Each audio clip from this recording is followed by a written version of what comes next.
In today's video, we're taking a look at some NHL trade talk, mostly focused on the Pittsburgh Penguins. Latest information from insider trading suggests we might not be that far away from seeing a rebuild in Pittsburgh. Plus, we're also looking at teams like the Minnesota Wild and the Vancouver Canucks, and we have a few other updates concerning suspension and injuries as well. We'll discuss all the latest coming up next.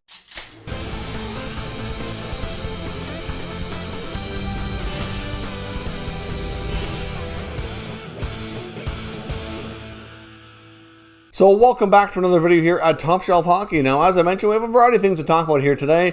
Before we jump into the trade talk, I just want to have a couple other quick little updates. First up, Minnesota Wild forward Kevin Fiala is expected to be suspended. He does have a hearing coming up for a hit to happen against the Los Angeles Kings in last night's NHL action. It was a fairly ugly hit from behind and went into the boards face first. It did not look good. I mean, Fiala's got a pretty clean history. I don't expect a lot to come from it, but I would not be surprised or shocked at all if he indeed does end up with a 1 or 2 game suspension. So we should know that. If the announcement's been made by the time this video makes it to YouTube, then check out the pinned comment down below. I'll indicate what the outcome was. But player safety is looking at it, and a hearing is being done. But where they don't play tonight, they don't have to necessarily rush into that decision. It might not actually come till tomorrow, so stay tuned. Like I said, I'll have more information in the pinned comment here once this makes it to YouTube. The other thing I want to mention as well also concerns the Minnesota Wild, and that's one of their top prospects from the 2020 NHL draft, Marco Rossi. Now, of course, most of you probably realize Rossi has not made his NHL debut as of yet, even though he's been with the Wild throughout training camp and into the beginning part of the NHL season here. However, he's been dealing with an injury. Now, it's going to be quite some time, though, before he's actually going to be able to play. He's going to be out for a minimum of 6 weeks, probably looking at about 8 or 9, to be completely honest, because he is actually heading back to Austria. So he's flying home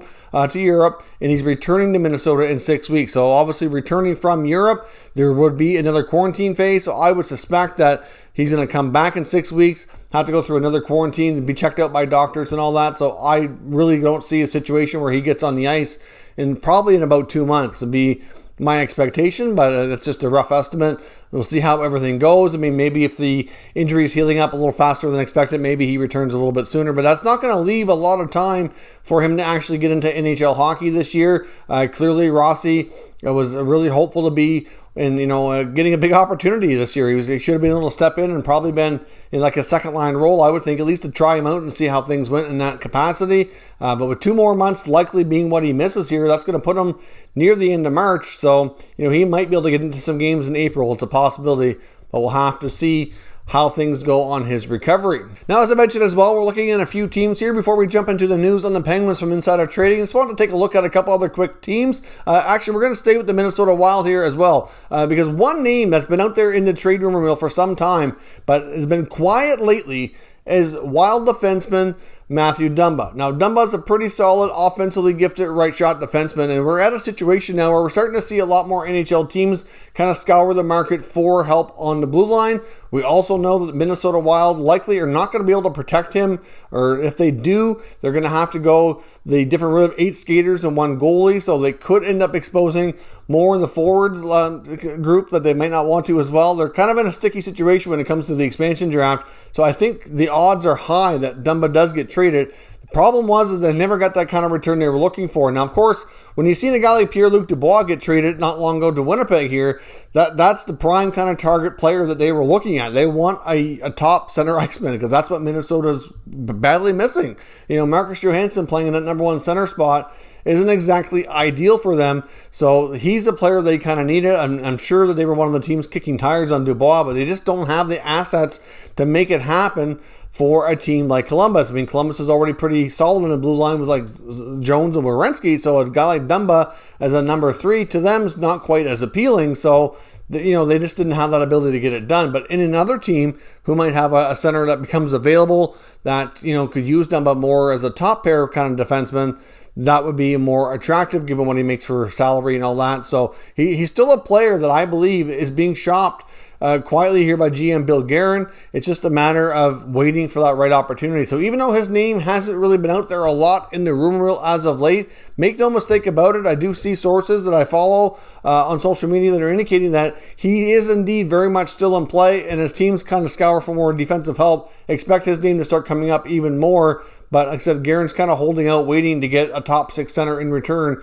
if at all possible, before he has to really make some hard decisions on the expansion draft. Now, another team looking for help on the blue line, but Dumba doesn't really fit the bill for what they want, would be the Vancouver Canucks. They certainly have had their fair share of blue line injuries and are been known here by NHL insiders to be scouring the market. Like I said, one of the many teams looking for help on the back end. So a couple of names that come to mind for Vancouver that apparently many feel they likely could have interest in would be a guy like Travis Dermott in Toronto or Victor Mete in Montreal. Now, of course, the benefits there, of course, is that there's no cross-border travel between any of those teams. If they make a trade within Canada, the quarantine rules are very much different, and they won't have to wait as long to get that player in their lineup and in action here. So clearly, a guy like Mete and Dermott are both in a situation where they likely could be available. Mete's probably more available than Dermott is, given the fact he's having a hard time getting in the lineup, whereas Dermott is certainly getting more of a chance with Toronto. He has been scratched on occasion, but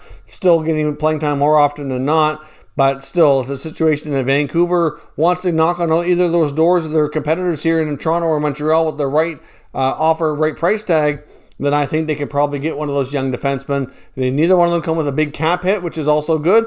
Neither one of them come with a lot of term. It gives them a chance to try out another young D, get them into the mix, see where they fit, and see where they go from there. They both would be RFAs at the end of the year as well, which is also good. So I would fully suspect that the Vancouver Canucks very well could be looking to their counterparts in the Canadian North Division here in order to satisfy what they're looking for. No guarantees they don't look to the other teams in the U.S., but a couple of players like that make perfect sense for them to consider with a lot easier rules around quarantining. This only makes sense as well. Now, as I mentioned, we're going to look at the Penguins. Of course, GM Jim Rutherford resigning rather abruptly the other day, certainly threw everything for a loop, and there's been a lot of talk about Pittsburgh. And according to Insider Trading last night, they have as many as about 20 guys that have reached out to the Penguins in one shape or form or another looking for an interview. So they have no shortage of personnel to pick from. Now, according to Pierre LeBrun of TSN, he indicates that he feels the Penguins are not a team that's going to wait too long to make a decision. We're probably looking at a max of about a couple of weeks, maybe 3 weeks at most, before they have a new GM in place. Now, of course, as I talked about yesterday, I keep seeing reports, and maybe there's something to it, maybe there isn't. We may never know that really at the end of the day, Rutherford wanted to make a more substantial trade to shake things up in Pittsburgh, and that Chris Letang's name was out there, and now ownership put a stop to it. We'll never know if that's the case. All we do know is that Rutherford did confirm that this has nothing to do with like a health issue. Obviously, when you're in your 70s, that's something that comes to mind for people, but he's confirmed that's not the case. And he, obviously he wasn't fired. It just seems really weird when a matter of days before, he was talking about, things he felt the roster needed, and didn't sound like a GM that was ready to step away. And he was even involved with the Yannick Weber signing, who they just signed as a free agent defenseman. They created a little extra depth there as well, had to put him through waivers. He was involved with that right up until like the day before he resigned, which was kind of weird. So you can't help but wonder if maybe there is something to the fact that they had a disagreement, and he just felt rather than fight with them, or rather than risk getting fired, he would just up and quit and resign. He also said as well that there's no guarantees that he's done with hockey. So we'll see what happens if he gets other chances for other roles. I would suspect maybe not a role as a GM, maybe more of a consultant, senior executive, a consultant to the GM or something to that effect. A lot of teams have that with senior guys like him. So we'll see where that goes. But, with the name of With over 20 names on the Penguins list to pick from, it includes a lot of former assistant GMs with the Penguins. It includes Jason Botterill. It includes Tom Fitzgerald. We're looking at Chris Drury from the New York Rangers. Ron Hextall's name's there. Mike Fuda, Mike Gillis. Of course, you've got John Ferguson Jr. You've also got some other guys that have been around the NHL as well. So they don't have any shortage to pick from, not including their own guy there that's already doing it temporarily, who's been with the organization for 15 years and certainly deserves a shot to be considered here as well. So we'll see where this goes. We don't really have an indication on who they're leaning towards. It's so early in the process here as of yet. But on Insider Trading, even Darren Dreger was talking about the fact that it's probably fair to say that we don't know the exact direction the team is going to go in until we get a new GM in place. But with comments from the president of hockey operations already indicating they're still in win now mode. But all that could really change with a lack of success this year. So what we're going to talk about next is a potential blow-up or rebuild for the Penguins, but I don't think anything like that is imminent, but it is possible that maybe by next offseason that could happen, only if we don't see a lot of Penguin success this year and into the playoffs. So either if they miss the playoffs or if they get into the playoffs and they lose early and badly like they have the past 2 years, then I can think it's fair to say after 3 consecutive years of not having any playoff success that they really need to consider starting the process of a rebuild. It only makes sense. And whether or not guys like Sidney Crosby or Evgeny Malkin want to stick around for that is really difficult to say. And of course, like same goes for Chris Letang. Of course, Dreger mentioned the fact like how interesting would things get on the NHL trade front if those names were out there in play and available.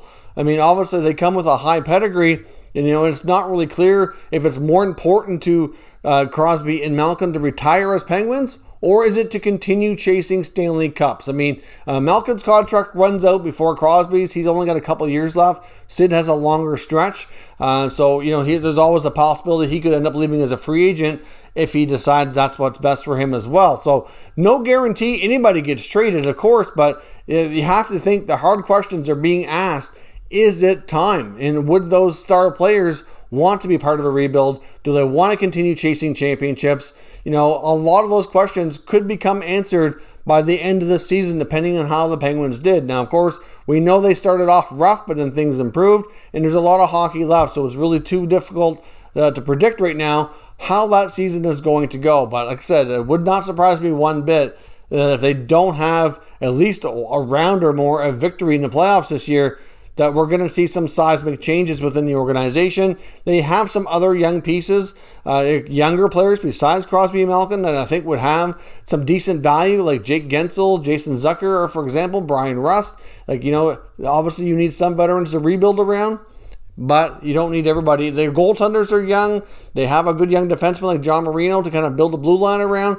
So it's really hard to say what pieces would become expendable in a rebuild and who would stick around to kind of help manage it and lead as leaders throughout that new process, because we really don't know how all the other veteran guys would kind of feel about it. But can you imagine a time in the not too distant future when we're possibly talking Penguin trade rumors with guys like Malkin or Crosby on the move? I mean, you'd think that you'd have a major bidding war and the Penguins could recoup some major assets here for moving one of those players. I mean, think about the fact that the Penguins have emptied the prospect cupboards and the draft pick cupboards for years on end, going for it year after year after year, which was probably the smart thing to do when you're having that much success winning Stanley Cups. I mean, this era and core group of players have produced 3 championships since 2009. So the success is there. It was definitely worth it, but it all comes to a point when you have to experience that pain again and you're kind of starting from scratch, starting over. So when is the time to do that?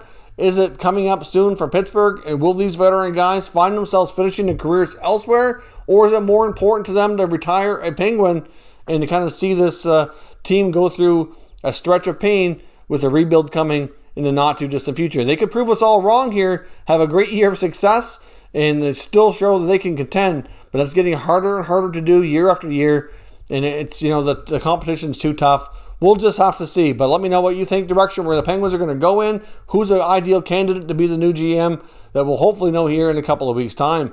Thank you very much for watching, everybody, and I'll catch you next time.